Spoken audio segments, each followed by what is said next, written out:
Hello friends, welcome to exam alert YouTube channel. Exam alert YouTube চ্যানেলে তোমাদের সকলকে স্বাগত জানাই। তো ফ্রেন্ডস দেখো, আজকে একটা অত্যন্ত গুরুত্বপূর্ণ বিষয় নিয়ে আলোচনা করব, যেটা হলো এর আগের বারের সমস্ত ফেজের ইন্টারভিউ, কোন ফেজে কোন ডিস্ট্রিক্ট হয়েছিল, ঠিক আছে, কবে কোন ডিস্ট্রিক্ট এসেছিল 2022 সালের যেটাতে হয়েছিল। আমি সমস্ত কিছু এটা দেখো লিস্ট করা আছে। দেখো, পূর্ব বর্ধমান, হ্যাঁ, বীরভূম, মালদা, সমস্ত ডিস্ট্রিক্টগুলো কোনটা কোন ফেজে এসেছিলো এবং তাদের নোটিশগুলো কোন ফেজে, কোন ডিস্ট্রিক্ট নোটিশ পেয়েছিল। কোনো কোনো ডিস্ট্রিক্ট কিন্তু 1.5 মাস আগেও নোটিশ পেয়েছে, কোনো ডিস্ট্রিক্ট 1 মাস আগে, কোনো ডিস্ট্রিক্ট 7 দিন আগে, ঠিক আছে। তো সমস্ত কিছু আজকে আলোচনা করব।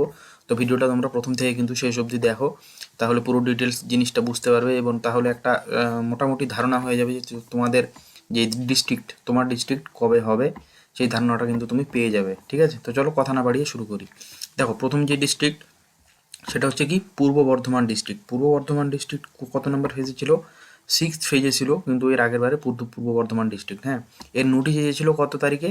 15/2/2023, মানে ফেব্রুয়ারির 15 তারিখে কিন্তু পূর্ব বর্ধমান জেলার নোটিশ এসেছিল। আর এই জেলার ইন্টারভিউ হয়েছিল কত তারিখে? দেখো, 23 তারিখ, 24 তারিখ, 27 তারিখ, 28 তারিখ এবং 1 তারিখ, মানে ফেব্রুয়ারির 23, 24, 27, 28 এবং মার্চের 1 তারিখে কিন্তু ইন্টারভিউ হয়েছিল পূর্ব বর্ধমান জেলার। কারণ এই জেলার কিন্তু স্টুডেন্ট সংখ্যা এর আগের বছরে অনেক বেশি ছিল, ঠিক আছে। তো এই হচ্ছে পূর্ব বর্ধমান জেলার কিন্তু দেখে নিলে। এরপরে দেখো বীরভূম জেলার। বীরভূম জেলা কিন্তু 7th ফেজের এর ইন্টারভিউ নোটিশ দিয়েছিল, ঠিক আছে। নোটিশটা কবে এসেছিল দেখো, 28/2/2023, মানে ফেব্রুয়ারির 28 তারিখে কিন্তু বীরভূম জেলার নোটিশ এসেছিল, হ্যাঁ। আর ইন্টারভিউ হয়েছিল বীরভূম জেলার 3 দিন ধরে। 3 দিন ধরে ইন্টারভিউ হয়েছিল, 13ই মার্চ, 14ই মার্চ এবং 15ই মার্চ। এই টোটাল 3 দিন কিন্তু বীরভূম জেলার ইন্টারভিউ হয়েছিল। 7th ফেজে এসেছিল নোটিশটা। আর পূর্ব বর্ধমানের এসেছিল 6th ফেজে। তো এবারও কিন্তু কিছুটা এরকমই হতে চলছে। আর যেহেতু ওই ব্লু প্রিন্ট, মানে 2022-এর ব্লু প্রিন্ট ধরেই কিন্তু মধ্যশিক্ষা, আমাদের প্রাইমারি পর্ষদ এগোচ্ছে, তো সেই হিসেবে বলা যেতে পারে কিন্তু তোমাদের বীরভূম বা পূর্ব বর্ধমান কিন্তু এর পরবর্তী যে ফেজ আছে 5th বা 6th ফেজে কিন্তু দিয়ে দেবে, হ্যাঁ। তারপর দেখো মালদা ডিস্ট্রিক্ট। মালদা ডিস্ট্রিক্ট কত নাম্বার ফেজে ছিল? মালদা ডিস্ট্রিক্ট কিন্তু ছিল 10 নাম্বার ফেজে এর আগের বারে। এর নোটিশ এসেছিল কত তারিখে? 23/3/2023, মানে মার্চের 23 তারিখে কিন্তু মালদা জেলার নোটিশ চলে এসেছিল। আর ইন্টারভিউ হয়েছিল কত তারিখে? 12/4/2023 এবং 13/4/2023, মানে এপ্রিলের 12 এবং এপ্রিলের 13।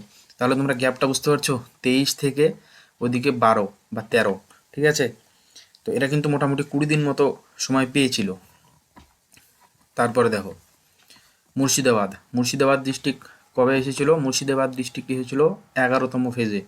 মুর্শিদাবাদ ডিস্ট্রিক্ট 11তম ফেজে এসেছিল। এই ডিস্ট্রিক্টের জন্যও কিন্তু নোটিশ একই দিনে এসেছিল। কবে? সেটা 23/3/2023 এসেছিল, মানে মার্চের 23 তারিখে কিন্তু মুর্শিদাবাদ জেলা আমাদের সেটারও কিন্তু নোটিশ দিয়ে দিয়েছিল, হ্যাঁ।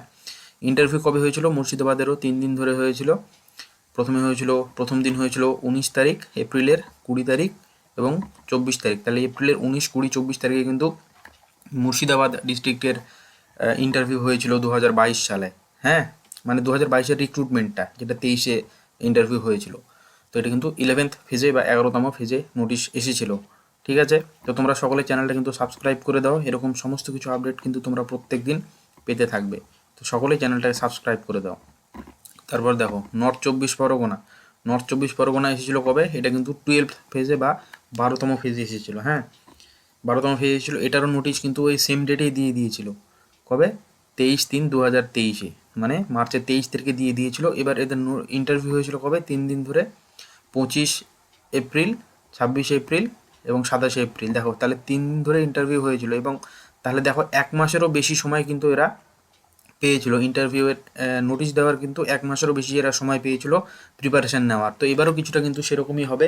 নর্থ 24 পরগনা বলো, সাউথ 24 পরগনা বলো, এগুলো কিন্তু শেষের দিকে হওয়ার সম্ভাবনায় অনেকটা বেশি, হ্যাঁ। দেখো তারপর আছে হুগলি। হুগলি জেলা কবে পড়েছিল? হুগলি জেলা পড়েছিল 13তম ফেজে। হুগলি জেলা কিন্তু 13তম ফেজে পড়েছিল। আর এর নোটিশ দিয়েছিল ওই যে সেম ডেটই, একটা ডেটে কিন্তু ফ্রেন্ডস 10 থেকে 15 তারিখ, মানে 10 থেকে 15তম ফেজের কিন্তু নোটিশ দিয়ে দিয়েছিল, হ্যাঁ।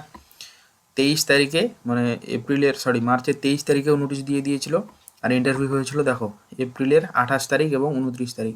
এই 2 ডেটে কিন্তু ইন্টারভিউ হয়েছিল, হ্যাঁ।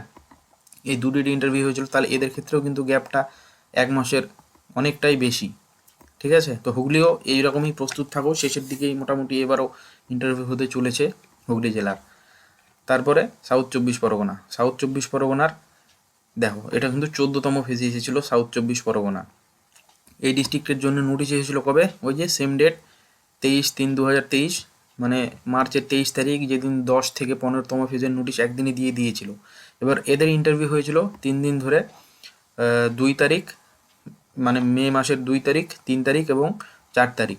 তাহলে দেখো এদের ক্ষেত্রে এরা কতটা সময় পেয়েছিল বা কতটা গ্যাপ এদের ক্ষেত্রে হয়েছিল। দেখো 23 থেকে ওই মাসের 2 তারিখ, প্রায় 1.5 মাস। ঠিক আছে, 1 মাসের অনেকটাই উপরে কিন্তু এরা সময় পেয়েছিল। তো এবারও সাউথ চব্বিশ পরগনা কিন্তু সেরকমই একটা সময় পেতে চলেছে। এবং সবার শেষে যে ডিস্ট্রিক্ট এর আগের বারের ইন্টারভিউ হয়েছিল সেটা হচ্ছে পুরুলিয়া। সবার শেষের ডিস্ট্রিক্ট কিন্তু পুরুলিয়া ছিল। পুরুলিয়া 15তম ফেজে ইন্টারভিউ হয়েছিল, সবার শেষে ইন্টারভিউ হয়েছিল পুরুলিয়া জেলার। এবার এদেরও নোটিশ কিন্তু এসেছিল ওই 23/3/2023 তারিখে, মানে একই ডেটে কিন্তু প্রায় 10 থেকে 15 এই 5টা ফেজের নোটিশ কিন্তু দিয়ে দিয়েছিল। হ্যাঁ, এবার এদের ইন্টারভিউ কবে হয়েছিল? 6/5 এবং 8/5, প্রায় 1.5 মাস। প্রায় 1.5 মাস পরে কিন্তু এদের ইন্টারভিউ হয়েছিল। তাহলে তোমরা বুঝতে পারছো এরা কতটা সুবিধা পেয়েছিল, বিশাল সুবিধা পেয়েছিল এরা। তো এবারও ইন্টারভিউ রূপরেখা কিন্তু প্রাইমারি বোর্ড যেভাবে এগোচ্ছে এর আগের বারও সেইভাবে এগিয়েছিল। সেটা কিন্তু প্রথম 3টা ফেজের নোটিশ দেখলে আমরা স্পষ্ট ধারণা একটা পেয়ে যাব। এবার সামনে ভোট আছে, সেই ভোটের জন্য নিয়োগ কতটা কি হবে সেটা এখনই বলা যাচ্ছে না, কিন্তু আশা করা যাচ্ছে, যেটা খবর, যে ইন্টারভিউ কিন্তু নিয়ে নেবে বোর্ড। হ্যাঁ, ইন্টারভিউ কিন্তু বোর্ড নিয়ে নেবে, সেইভাবেই কিন্তু বোর্ড এগোচ্ছে। যদিও প্যানেল প্রকাশ না প্রকাশ সেটা কিন্তু ভোটের পর যদিও বা হতে পারে, কিন্তু ভোটের আগে ইন্টারভিউ নিয়ে নেওয়ার একটা সম্ভাবনা বোর্ডের কাজ করছে। তো দেখা যাক কি হয়। এখন বর্তমানে তো এইটুকুই আপডেট। তো তোমরা সকলে চ্যানেলটা সাবস্ক্রাইব করো, লাইক করো, এবং এর পরবর্তী যে ভিডিও আসবে সেটা হচ্ছে কাট অফ রিলেটেড এবং একাডেমিক রিলেটেড ভিডিও আসবে, যেটা ফাইনাল কাট অফ এবং ফাইনাল একাডেমিক রিলেটেড ভয়ভীতি যেগুলো আছে সমস্ত কিছু তোমাদের দূর হয়ে যাবে। হ্যাঁ, তো তোমরা সকলে চ্যানেলটা সাবস্ক্রাইব করো এবং এরকমই আপডেট পেতে টেলিগ্রাম চ্যানেলের যে লিঙ্ক দিয়ে দিয়েছি ডেসক্রিপশানে, সেই চ্যানেলে কিন্তু জয়েন হয়ে যাও। Thank you.